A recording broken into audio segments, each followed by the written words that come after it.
Hello and welcome back to another Warlords of Draenor video. So today I'm going to be talking about the Windwalker Monk. This is a class that I actually don't have a great deal of experience on live. I mean, I do have a level 90, it's only level 500 though in terms of its gear, but it's actually a class that while I played it, I had a lot of fun with.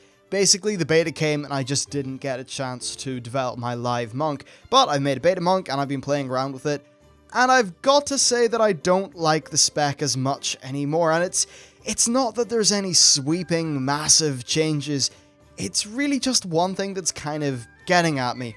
So the main change that you're going to notice in terms of just what it feels like to play the monk is that well, basically everything's slower. Okay, so the biggest change I think is the jab, which is what generates your chi, now costs 50 energy, which is up from 40. That might seem like a small increase, but it really does affect your gameplay. Oh, and by the way, my item level 592, level 100 Windwalker Monk has got a base regen of, I think, well, it's regenerating about 10.3 energy per second, whereas my live monk at item level 500, level 90, is generating about, I think, 10.99 energy per second. So the energy regeneration is really quite similar, and it just is interesting to me how much of a difference that change with jab makes, that extra 10 energy cost. What this means, of course, is that you end up generating a decent bit less chi, and that just slows the whole spec down. Now, I think the reason why Blizzard did this is because, like, especially as you got on with the expansion, haste and all that stuff was just so crazy and etc. that basically you had so much in the way of resources as a Windwalker Monk, and I think a lot of people got by not really playing optimally. If you're not aware, what you should be doing in a Windwalker Monk is always ensuring that your Rising Sun kick is on cooldown, and then using Fists of Fury whenever you can, just ensuring that it doesn't clip with Rising Sun kick coming back off cooldown. So basically, they're your two abilities you just want to use all the time. I think that because the spec was so fast and you got so many just resources per second, a lot of people didn't really play the spec right, but they still sort of maybe did okay-ish because, well, maybe they missed a few Rising Sun kicks, but that's fine. They were able to replace them with Blackout kicks or something like that. Basically, I think that it was a less punishing spec, but because it was so fast, if you were trying to play correctly, you could do fantastic things with it.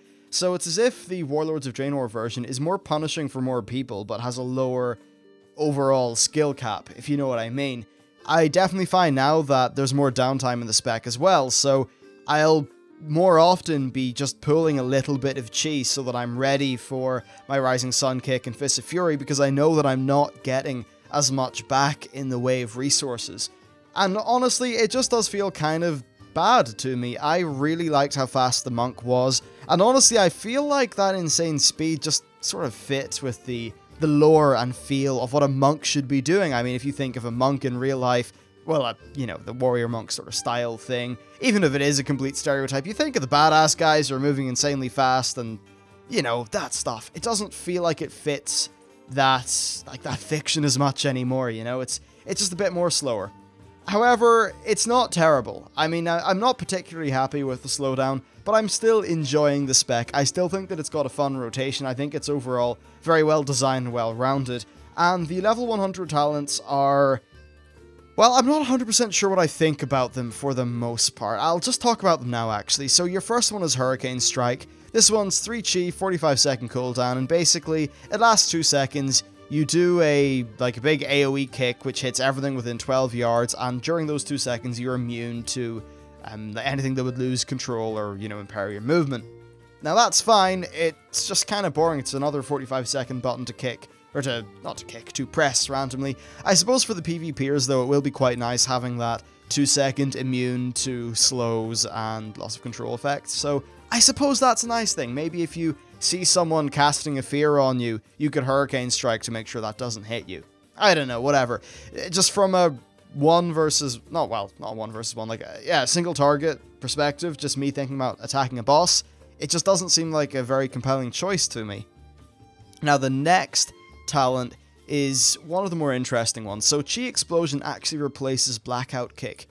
And while Blackout Kick would only use 2 chi every time, Chi Explosion will actually use up to 4 Chi. Now this actually does change your gameplay quite a bit. So the way it works is that it does a base amount of damage of 2,500, and then for every Chi that you spend, it does an additional 2,500.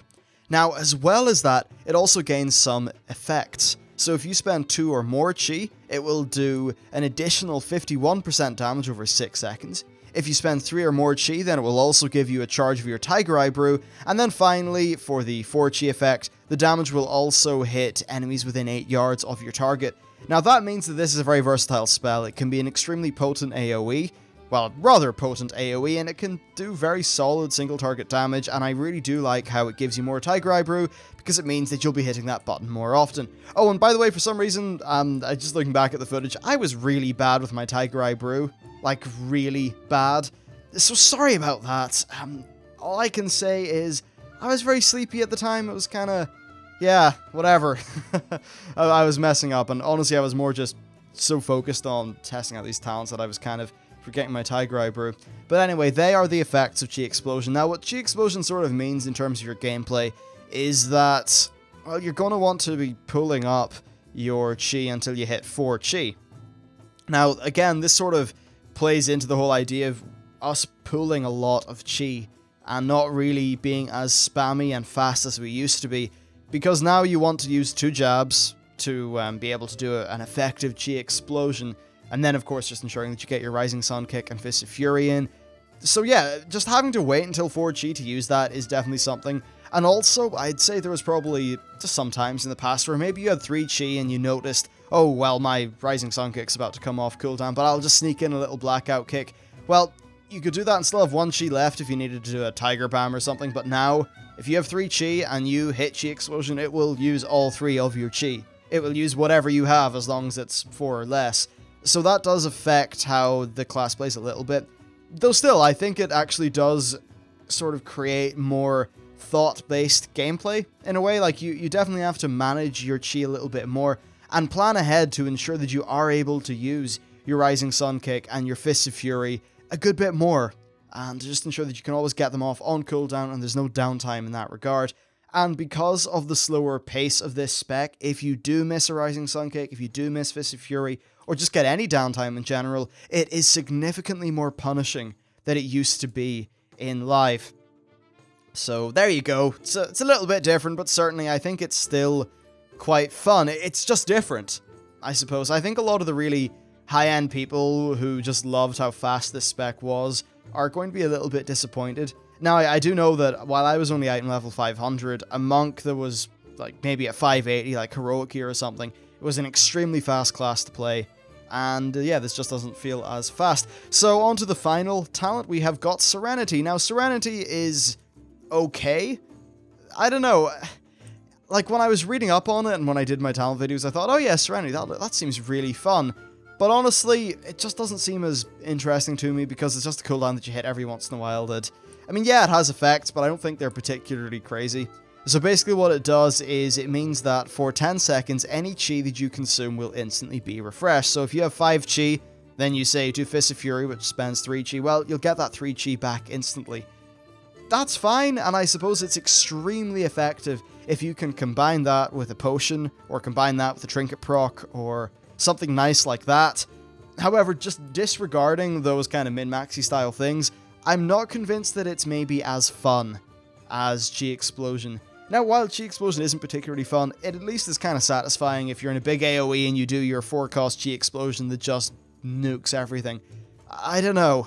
I still have to do a lot more playtesting with these talents, but these are my initial impressions. Basically, it's slower, and because of that, it's maybe not as fun in some regards as how I remember it in live, but certainly I think that it's interesting enough, and the new talents are sort of dull. I mean, Chi Explosion's fine, Serenity's, it just doesn't excite me too much, and Hurricane Strike is, I think, of limited value. So there you go, that's basically it. What do you think about the slowdown, actually? That's what I want to ask people in the comments, because I know that a number of classes have actually been slowing down quite a bit. I don't particularly agree with it. I love classes that scale extremely well with haste and end up being really fast. So hopefully, by the end of Warlords, some of these problems will be fixed.